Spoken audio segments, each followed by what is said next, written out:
Halo semuanya, Assalamualaikum. Perkenalkan, nama saya Fitri Nur Ajiani, mahasiswi Politeknik Negeri Medan, jurusan akuntansi.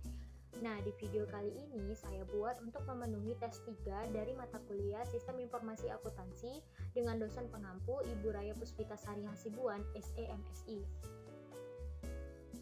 Nah, adapun yang saya bahas kali ini adalah tentang kasus 9, siklus aset tetap perusahaan Jim & Clean.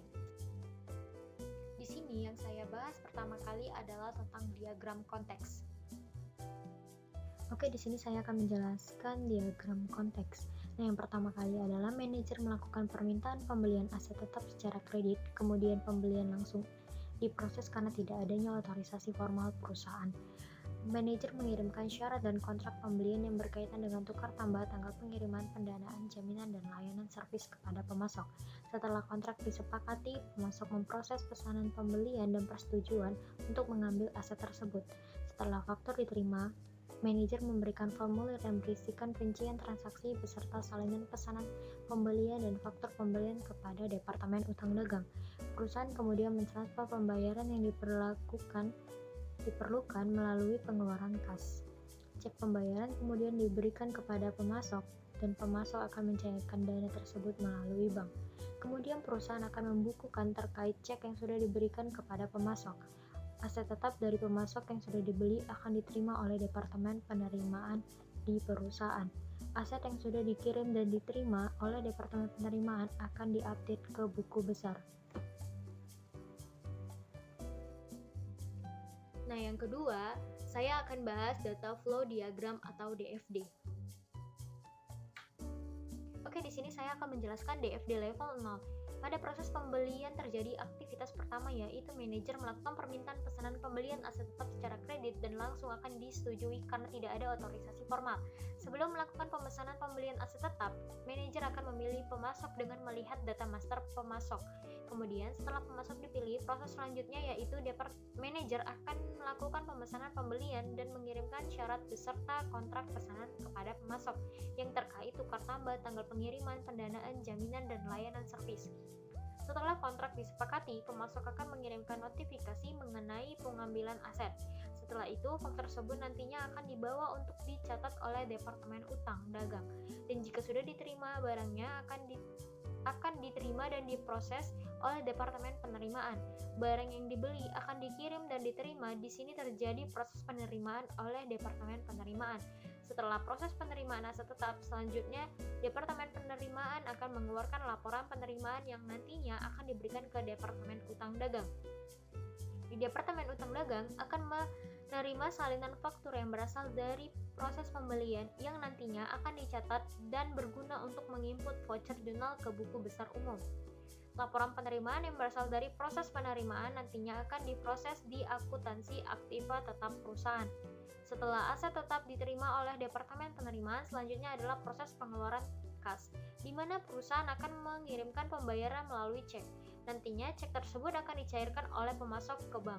Kemudian perusahaan akan membukukan terkait cek yang sudah diberikan kepada pemasok.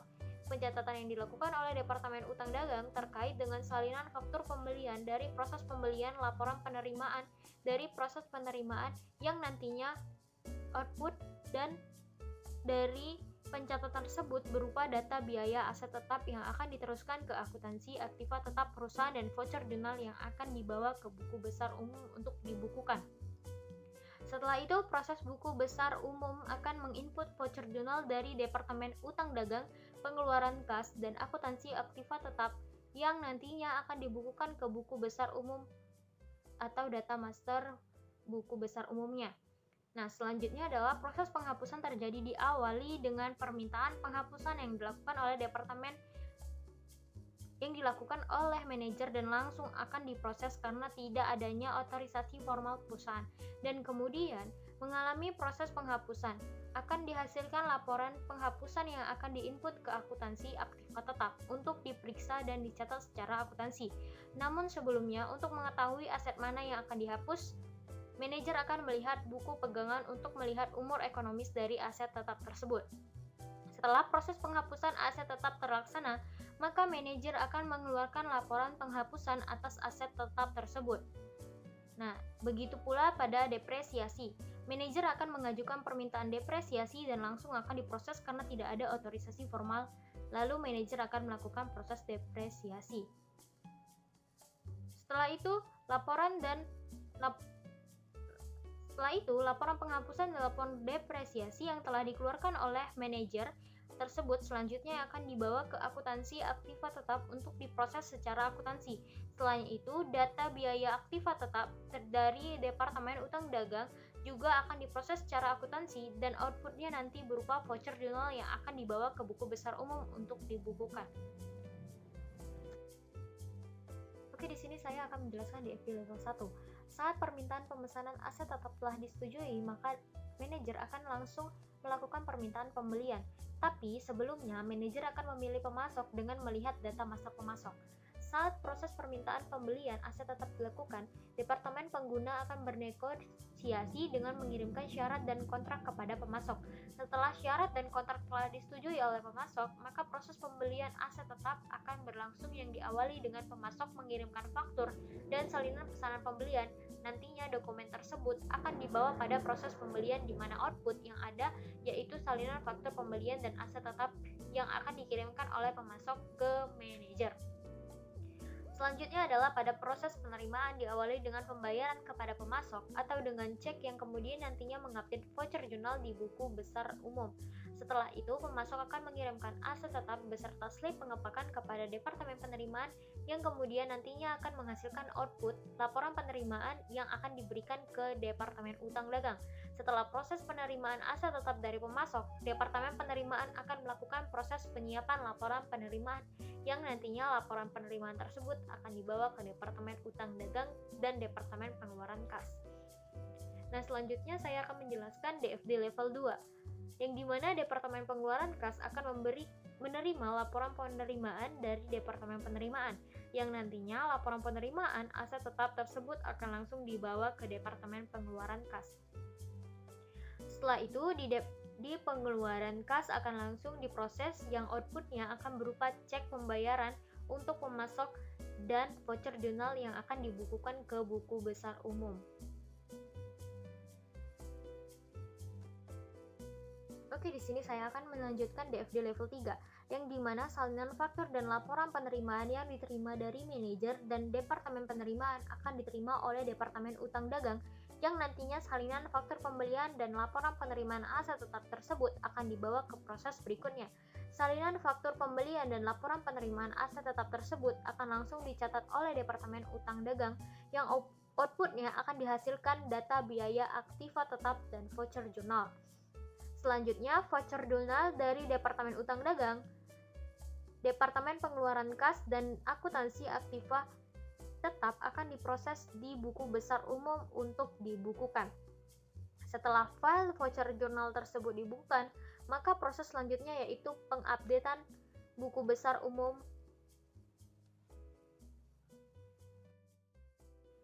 Oke, selanjutnya saya akan menjelaskan DFD level 4, yang dimana proses permintaan penghapusan yang diajukan oleh Departemen Pengguna akan dilakukan dengan melihat buku pegangan terlebih dahulu yang berisi tentang informasi umur aset tetap.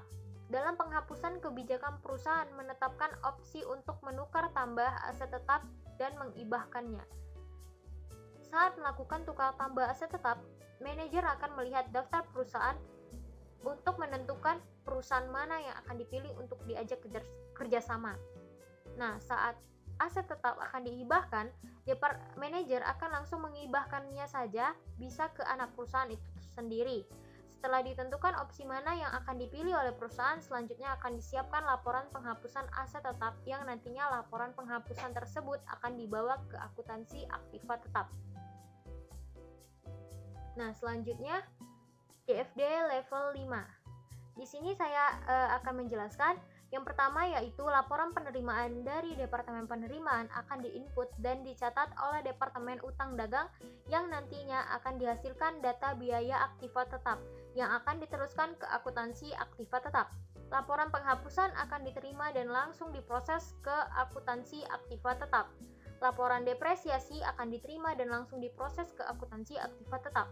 Akuntansi aktiva tetap akan menghimpun laporan penerimaan dari Departemen Penerimaan laporan penghapusan, dan laporan depresiasi dari manajer, yang nantinya laporan tersebut akan diproses dan dicatat secara akuntansi.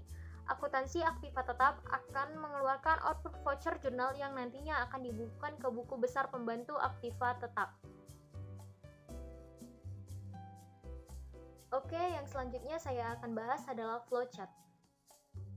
Oke, bisa kita lihat di sini flowchart-nya terdiri dari manajer, pemasok, departemen penerimaan, departemen utang dagang, pengeluaran kas, dan buku besar. Yang pertama sekali adalah manajer melakukan persiapan pesanan pembelian kepada pemasok. Sebelumnya, manajer terlebih dahulu memilih pemasok pada data master pemasok. Kemudian dilakukan pesanan pembelian kepada pemasok dan menegosiasikan syarat dan kontrak. Setelah kontrak disepakati, pemasok akan mengirimkan faktur kepada manajer dan juga aset tetap yang akan diterima oleh departemen penerimaan. Kemudian akan menghasilkan output, yaitu laporan penerimaan yang nantinya akan diberikan ke pengeluaran kas guna melakukan pembayaran. Selanjutnya, pada proses penghapusan akan disiapkan catatan pemakaian oleh departemen pengguna yang nantinya digunakan sebagai laporan untuk depresiasi dan penghapusan yang nantinya akan diupdate ke buku besar umum. Selanjutnya, laporan aktiva juga akan diupdate di buku besar umum. Di pengeluaran kas akan menerima laporan penerimaan dan juga faktur yang nantinya akan digunakan untuk proses pembayaran. Proses pembayaran menggunakan cek dan akan disimpan salinan ceknya guna untuk memperbaharui voucher jurnal di buku besar umum.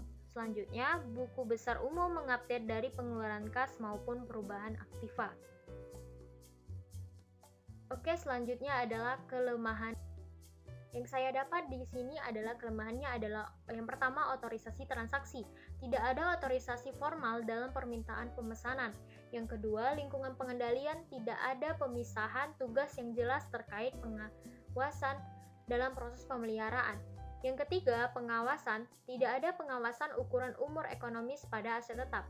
Yang keempat, pemisahan tugas, belum adanya pemisahan tugas yang dilakukan oleh manajer produksi. Oke, selanjutnya saya akan membahas tentang saran dari kelemahan sistem pengendalian internal tersebut yang sudah saya berikan tadi. Saran yang saya dapat adalah otorisasi transaksi. Seharusnya dilakukan otorisasi formal dalam permintaan pesanan di perusahaan. Nah, yang kedua adalah lingkungan pengendalian. Sebaiknya dilakukan pemisahan tugas agar tidak terjadi kekeliruan dan lebih efektif dan efisien. Nah, yang ketiga, pengawasan. Seharusnya umur ekonomis pada aset tetap dipandang sebagai suatu keharusan untuk melakukan proses pemeliharaan pada mesin produksi. Nah, yang keempat, pemisahan tugas. Sebaiknya dilakukan pemisahan tugas di setiap manajer produksi agar pekerjaan lebih difokuskan setiap bagiannya. Terima kasih sudah menonton video saya kali ini. Semoga bermanfaat untuk kita semua. Mohon maaf jika ada kekurangan dalam materi tersebut. Jangan lupa like, comment, subscribe, and share ya. Semoga bermanfaat untuk semuanya. Terima kasih.